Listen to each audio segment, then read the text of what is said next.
নমস্কার। আজ 30শে সেপ্টেম্বর শারদীয়ার দুর্গোৎসব চলছে, মহা অষ্টমী। আমি ভাবলাম যে চুলটা একটু বড় হয়েছে, চলো একটু চুলটা কাটিয়ে আসি। তো এলাম জেপি সেলুনে, আমার বন্ধুর সেলুন।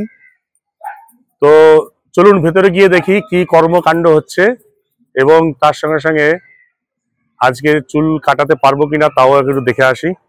চলুন আস্তে আস্তে ভেতরে যাই।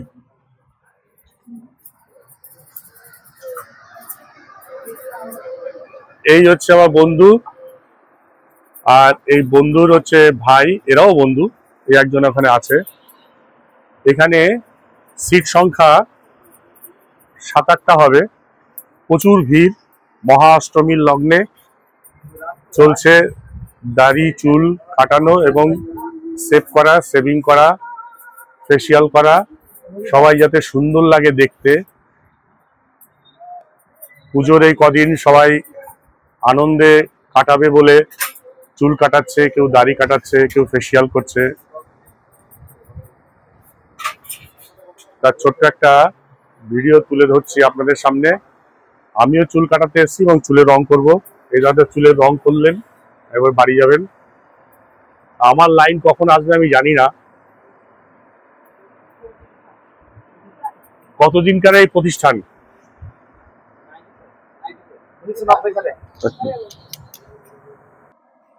এই প্রতিষ্ঠান কত বছর আর আগে? আমাদের প্রতিষ্ঠান 1990 সালে শুরু হয়। প্রথমে ছোটখাটো ছিল, তারপরে আপনাদের আশীর্বাদে আস্তে আস্তে এগিয়ে যায়। এইটা যখন শুরু হয়, কে শুরু করে? কে শুরু করে? প্রথমে শুরু করে আমার বড়দাদা।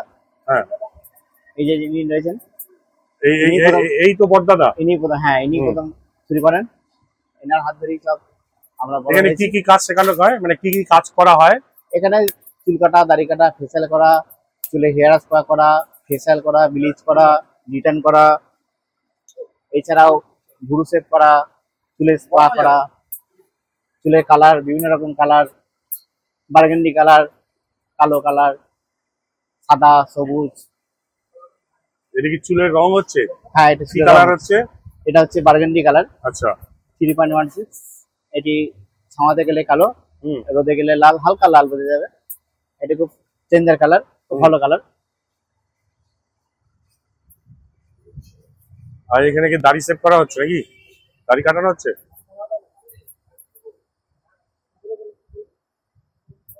আপনার নাম?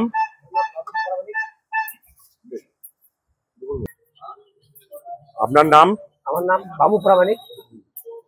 তো এই যে এখানে আপনি আছেন, আপনার 3 ভাই মিলে, তো আপনার এখানে কতদিন ধরে এই অভিজ্ঞতা আপনার চলছে? আমি আমার বয়স যখন 10 বছর, তখন থেকে আমি শুরু করেছিলাম ক্লাস 5-এ পড়তে পড়তে। আমি এখানে কতগুলো ছবি দেখছি, আপনি অনেকগুলো অ্যাওয়ার্ড পেয়েছেন, এগুলো একটু যদি বলেন এই সম্বন্ধে। আমি একটা বর্ধমানে করেছিলাম, বায়োফ্রেশ কোম্পানি থেকে একটা সেমিনার করেছিলাম। বায়োফ্রেশ কোম্পানি থেকে একটা সেমিনার করেছিলাম বর্ধমান পাঠশালায়, পৌরসভার যে লজ ওখানে। আরেকটা করেছিলাম বোলপুর শান্তিনিকেতন। আচ্ছা, ওখানে একটা লজে একটা প্রোগ্রাম হয়েছিল। এই কাজ করে আমরা খুশি? আমি খুশি, এই কাজ করে আমি খুশি, আমি ভালো আছি। আমি মানুষের সঙ্গে সম্পর্ক ভালো রাখতে পেরেছি, তার জন্য আমি কৃতজ্ঞ, ধন্যবাদ। আরো যেন সম্পর্কটা আমি রাখতে পারি সারা জীবন, যতদিন বেঁচে থাকবো, এটা আমি কৃতজ্ঞ সবার কাছে। আমি এটা চাই যে এইভাবেই আমি সবাইকে নিয়ে যেন চলতে পারি। অনেক অনেক ধন্যবাদ 3 জনাকেই, 3 ভাইকে। এটুকু চাইবো। আমার বন্ধু হয়, আমার বাল্যকালের বন্ধু জয়দেব। তো এখানে এসে আড্ডা মারি, যখন সময় ফাঁকা থাকে তখন আড্ডা মারি। আজকে অনেক কাজের চাপ, তাই আড্ডা মারবো না, কথা বলবো না, এদের কাজ করতে দিই। তো শুভ শারদীয়ার মহা অষ্টমীর সবাইকে শুভেচ্ছা জানিয়ে এই ভিডিওটা শেষ করলাম। ঠিক আছে।